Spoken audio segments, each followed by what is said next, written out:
Saya nggak usah lagi membacakan, dia tahu saya gaptek kalau perkara kutak mengatik ini. Beliau sudah menampilkan, mari kita lihat sejenak. Inilah kurikulum vitae beliau yang menyelesaikan Fakultas Kedokteran di Universitas Indonesia dan seterusnya. Sampai pada akhirnya beliau selain ketua, selain pernah menjabat ketua KKI, beliau juga masih menyandang salah seorang executive board dari World Association of Bronchology Intervention Pulmonology dan juga seorang komisioner di Lancet Global Commission and Medical Oxygen Security. Itu singkatnya saja. Jadi dengan demikian mohon berkenan Prof. Menaldi silakan menyampaikan. Konon kabarnya diberi kesempatan yang seluas-luasnya. Malah ini pakai kata-kata minimal. Minimal 15 menit itu kata kabarnya. Begitu ya dia.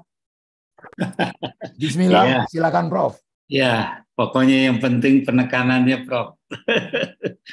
Pesannya. Ya, makasih Bang Nazar. Silakan Prof, izin. Terima kasih Dr. Hadi. Terima kasih Dr. Nazar, abang saya. Terima kasih Dr. Zul.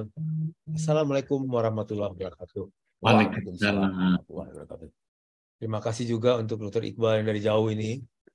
Dan ini merupakan sebuah kehormatan kalau saya rasa buat saya. Karena tidak banyak yang saya ikuti pertemuan seperti ini. Kali ini saya betul-betul dikejar oleh Dr. Nazar dan saya pikir baik, kali sudah saatnya saya juga sudah dapat menyampaikan pendapat saya. Karena sebetulnya saya berpikir semua orang sudah tahu, semua orang sudah mempunyai dasar-dasar pemikiran dan berpendapat.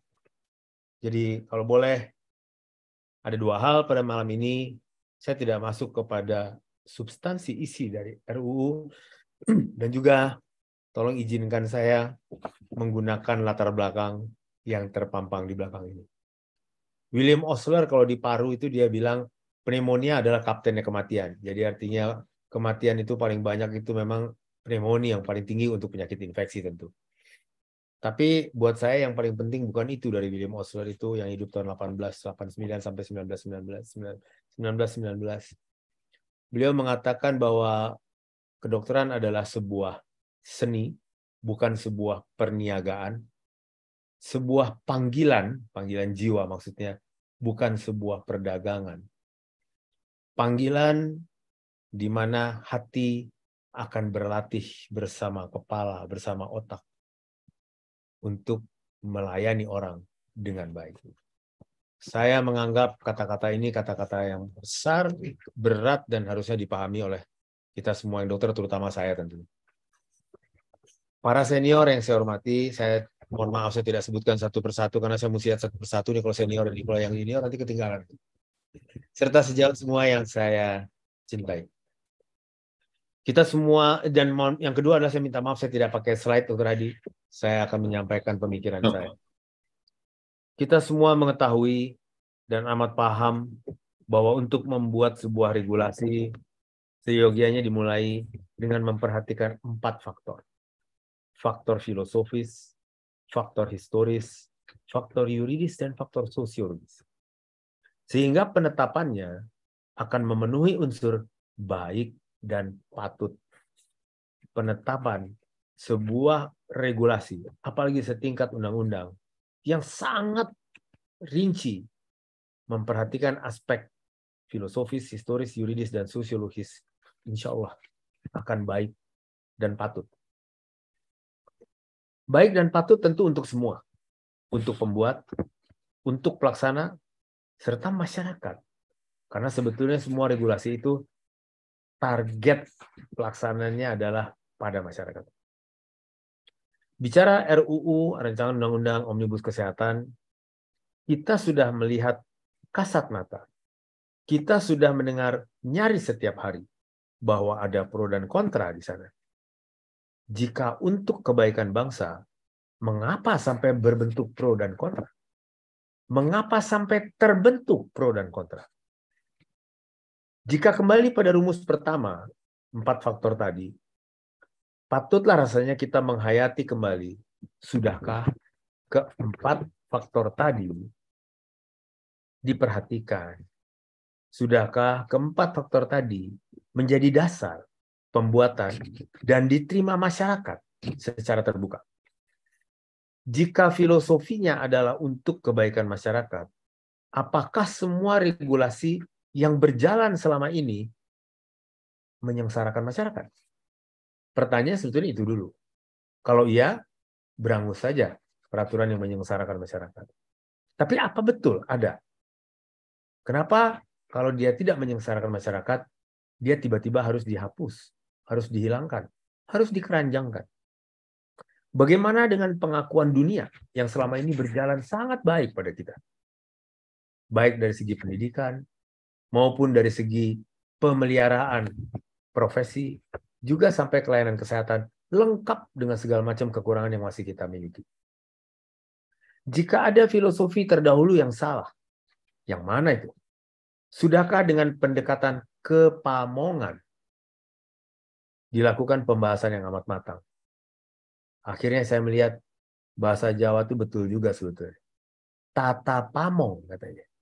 Jadi walaupun dia menata, tapi sifatnya adalah ngemong. Pamong. Jika faktor historis sudah dipahami utuh, mengapa ada banyak hal yang tampak surut 20 tahun ke belakang? Seolah semua perjalanan sejarah panjang tidak pernah ada. Saya sangat kagum pada Henry Sigris, seorang sejarawan kedokteran, yang menyatakan setiap profesional, artinya orangnya, artinya manusianya, anggota dari sebuah profesi, apapun profesi itu, bukan cuma kedokteran, harus menguasai sejarah yang berjalan dalam profesinya, selain sejarah Indonesia dan sejarah dunia. Karena dengan begitu akan memahami dari mana kita semua berasal, di mana saat ini kita berdiri, dan ke arah mana langkah kita menuju. Di dunia, profesi kesehatan selalu ada dalam garis terdepan, saat tenang maupun saat bencana. Gempa bumi, banjir bandang, longsor, tsunami, sampai pandemi, atau bahkan dalam kondisi perang. Terus ada, bergerak untuk kemanusiaan, dan itu berarti untuk keselamatan negara. Hippocrates yang hidup antara tahun 460 sampai 377 sebelum Masehi berpesan, medicine is a lifelong learning. Kedokteran adalah pembelajaran sepanjang hayat. Karena akan terus bermunculan masalah-masalah baru dalam bidang kesehatan. Dengan jiwa manusia sebagai taruhan langsung. Ingat pandemi? Untuk itu, semua profesional kesehatan harus cepat mempelajari semua bentuk ancaman yang baru. Sambil terus melakukan pelayanan publik. Ingat pandemi lagi. Pelayanan publik dilakukan bersama dengan belajar apa yang sedang kita hadapi. Apa yang kita sedang jalani. Bahkan, jiwanya sendiri yang menjadi taruhan saat sedang belajar dan melayani manusia itu. Ingat ratusan petugas medis dan kesehatan wafat saat pandemi. Bahkan saat suasana tenang. Pada saat menjalankan tugas, mengalami kecelakaan. Tenggelam kapalnya. Suatu saat, di depan perwakilan rakyat yang terhormat, saya pernah menyatakan soal ada dokter perempuan yang tenggelam karena perahunya terbalik. Ya belajar berenang dong Pak. Katanya. Saya bilang, mohon maaf Pak, dokter belajar untuk melayani orang, bukan belajar berenang Pak. Saya bilang. Walaupun saya tahu ini negara maritim, tapi tentu ada dokter yang tugasnya bukan berenang, tapi tugasnya adalah melayani kemanusiaan. Atau juga dalam tugas dibunuh. Murid saya sendiri, adik saya sendiri dibunuh saat bertugas. Ini adalah sisi penting kesejarahan atau historis yang tidak bisa diabaikan. Dan pendapat profesi-profesi bidang kesehatan ini amat penting menjadi dasar. Karena merekalah pelaksana regulasi. Sekaligus merekalah teman dari masyarakat. Baik yang sehat maupun dan apalagi yang sedang sakit dan minta tolong, mencari pertolongan. Faktor yuridis. Tiba-tiba terdengar begitu banyak regulasi setingkat undang-undang akan dihilangkan, disatukan, dikeranjangkan. Banyak dari undang-undang itu tentu sifatnya adalah lex specialis. Dan tentu tidak bisa menyatukan seolah semua sama unsur lex specialisnya. Jika semua pasal ada, untuk apa yang sudah baik dihilangkan mendadak? Dan jika menambahkan bunyi pasal baru, mengapa bukan dengan melakukan penguatan pada yang sudah ada saja dan sudah baik berjalan? Tiba pada faktor sosiologis, maka sudah terlihat, meskipun masih berupa rancangan undang-undang, riak sosial bukan cuma terdengar, tapi nyata terlihat di depan kita semua. Publik pun ikut melihatnya.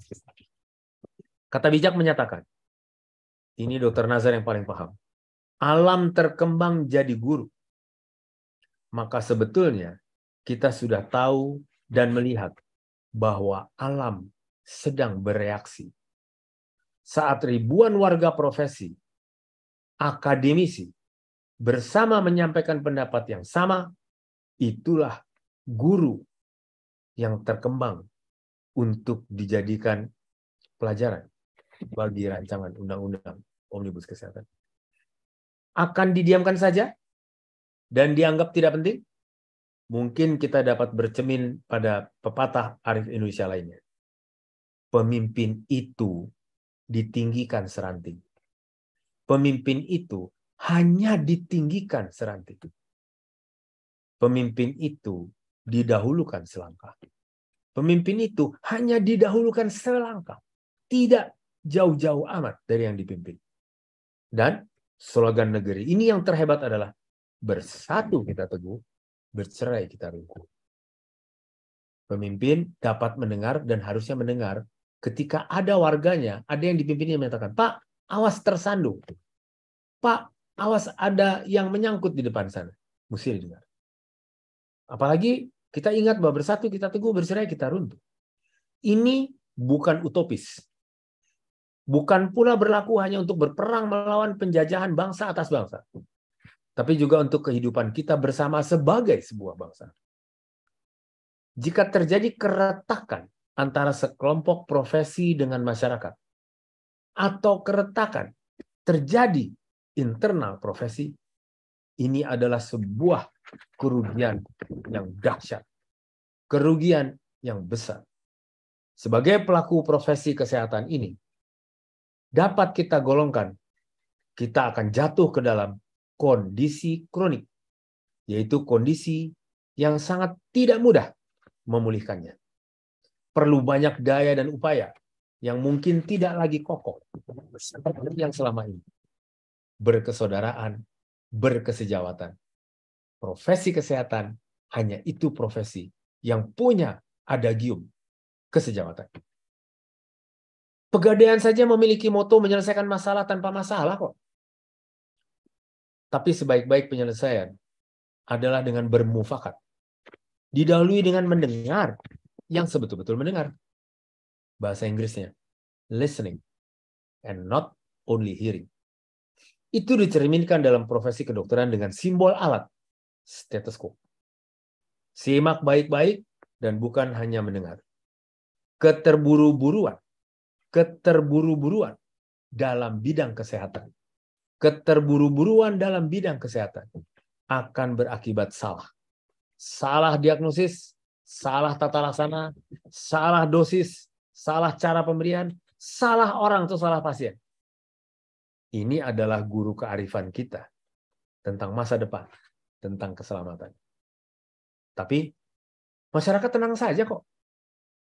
Masyarakat tidak mengerti urusan-urusan tinggi seperti ini. Bahkan para profesional kita sendiri, banyak juga yang masih belum mengerti melihatnya secara utuh. Helikopter view, belum. Masyarakat banyak yang sedang terus bekerja, mencoba bertahan hidup, dan tidak ingin terlibat dalam kesulitan. Tanggung jawab itu ada pada kita. Ada pada kita. Kita yang mengerti dan yang seharusnya terus menjaga masyarakat dari kesulitan yang dapat terjadi.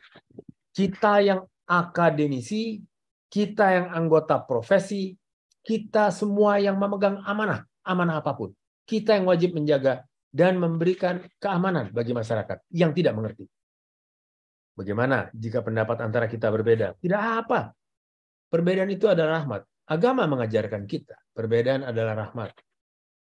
Karena merupakan sebuah rahmat, maka tidak boleh ada korban di situ. Rahmat tidak memberikan kesempatan ada korban di situ.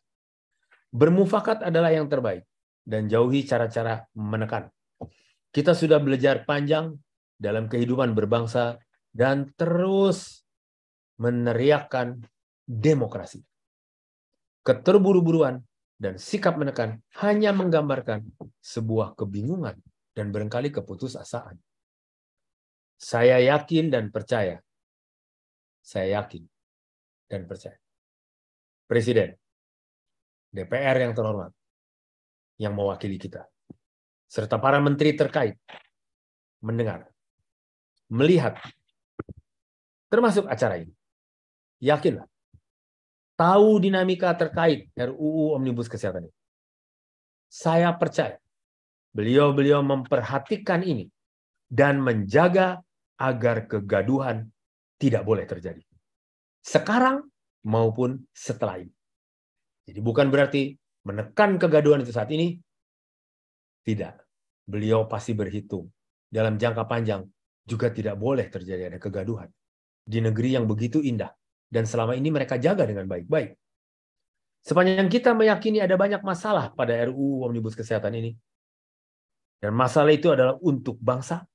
Maka selain terus berikhtiar, marilah para senior, sejawat semua yang saya hormati, kita berdoa pada Allah Subhanahu wa Ta'ala, Tuhan yang Maha Pengasih dan Penyayang, berharap agar kita terjaga sebagai sebuah bangsa yang kuat, yang berkesaudaraan, yang berkesejawatan, dan masyarakatnya hidup dalam berkesaudaraan itu.